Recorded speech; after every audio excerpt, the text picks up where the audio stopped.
teman-teman semua, kalian pernah gak sih ngerasain lagi butuh dana cepat cuma nggak mau pinjem uang karena takut bunganya nanti semakin lama itu semakin besar. Nah, ada yang namanya pegadaian syariah yang bisa jadi pilihan kalian. Dalam Islam sendiri, gadai atau ran itu artinya menahan barang sebagai jaminan utang, yang dimana nantinya barang kalian ini akan dijaminkan sampai kewajiban kalian ini tuntas atau selesai. Pegadaian syariah menjalankan sistem ini sesuai dengan prinsip Islam dan juga sudah sesuai dengan fatwa Dewan Syariah Nasional Majelis Ulama Indonesia, yang pastinya transaksi kalian itu sudah bebas riba, legal, dan juga lebih adil di antara kedua belah pihak. Yang mungkin jadi pertanyaan kalian, sistem pegadaian syariah ini benar-benar aman gak sih? Jawabannya iya ya, sistem pegadaian syariah ini sudah aman karena didasarkan dengan dua dasar yang kuat. Nah, yang pertama itu ada berdasarkan dengan syariah. Jadi konsep gadai ini sudah dijelaskan di dalam Al-Quran dan juga hadis. Yang kedua, berdasarkan hukum negara. Pegadaian syariah sudah mengikuti regulasi seperti UU Perseroan Terbatas, UU BUMN, serta izin usaha seperti NPWP dan SIUP. Jadi pegadaian syariah itu sudah pasti aman ya teman-teman, dan juga legal baik secara hukum dan secara syariah.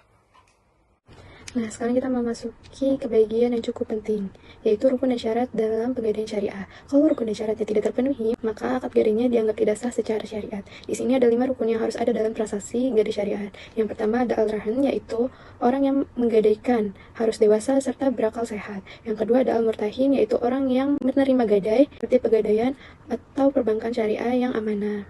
Yang ketiga ada al-marhun, yaitu barang jaminan yang harus bernilai, bisa dijual dan tidak terpisah dan sah milik si rahin. Yang keempat adalah al-marhun bih, yaitu jumlah hutang yang harus jelas dan bisa dihitung. Dan yang kelima ada sihat, yaitu ijab qabul yang dilakukan dengan tegas atas dasar kerelaan kedua belah pihak tanpa syarat dan menggantung. Jadi bisa kita bayangkan rukun ini berfondasi sebuah bangunan. Kalau salah satu tiangnya tidak ada, bangunannya tidak akan berdiri dengan kokoh. Begitu pula dengan transaksi gadai syariah, semua rukunnya harus terpenuhi agar sah dan berkah. Setelah memahami rukun dan syaratnya, sekarang kita bicara tentang nilai-nilai yang mendasari seluruh operasional pegadaian syariah. Ada 3 prinsip utama yang menjadi ruh di lembaga ini. Yang pertama yaitu tauhid, semua aktivitas harus sesuai Al-Quran dan Sunnah, bebas dari riba, grohar, dan masyir. Setiap transaksi harus membawa keberkahan, bukan sekadar keuntungan saja. Yang kedua ada ta'awun atau tolong-menolong. Pegadaian syariah hadir khususnya untuk masyarakat yang membutuhkan dana cepat tanpa dipersulit dan tanpa dieksploitasi. Nasabah bisa menebus barangnya kapan saja saat sudah mampu. Ini bukan sekedar bisnis, tetapi bentuk kepedulian nyata juga. Yang ketiga ada tijarah.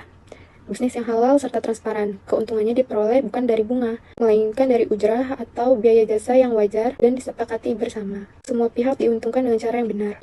3 prinsip ini adalah kompas moral bagi pegadaian syariah agar setiap langkahnya tetap adil, halal, dan sesuai dengan syariat. Usaha pokok. Apa saja yang dilakukan pegadaian syariah? Ada 5 usaha pokok. Sini pertama ada pembiayaan lewat akad, pinjaman dengan jaminan barang tanpa bunga, hanya biaya pemeliharaan. Kedua ada akad ijarah, imbalan jasa penitipan barang. Ketiga ada produk lain seperti cicilan emas, tabungan emas, dan pembiayaan UMKM. Keempat ada safe deposit alias penitipan barang berharga. Dan kelima ada layanan keuangan halal lainnya seperti transfer dan pembayaran tagihan. Kemudian di sini ada misi pegadaian syariah. Pegadaian syariah bukan sekedar cari untung, misinya sangat mulia, memberikan solusi keuangan cepat dan mudah, meningkatkan kesejahteraan masyarakat bawah, mendukung UMKM, dan menjadi lembaga syariah yang profesional, transparan, dan amanah. Kemudian di sini ada perbandingan dengan pegadaian konvensional. Pertama dulu kita sebut dulu persamaannya. Sama-sama memberikan pinjaman berdasarkan jaminan barang, prosesnya cepat, dan barang bisa dilelang jika tidak ditebus. Kemudian di sini ada perbedaannya. Perbedaannya sangat jelas. Syariah tidak ada bunga, hanya ujrah.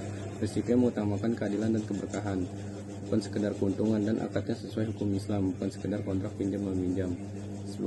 Sebagai penutup, pegadaian syariah adalah bukti bahwa lembaga keuangan bisa hadir secara modern sekaligus islami, bebas riba, adil, dan berpihak pada masyarakat. Semoga presentasi kami bermanfaat. Kurang lebihnya mohon maaf. Wassalamualaikum warahmatullahi wabarakatuh.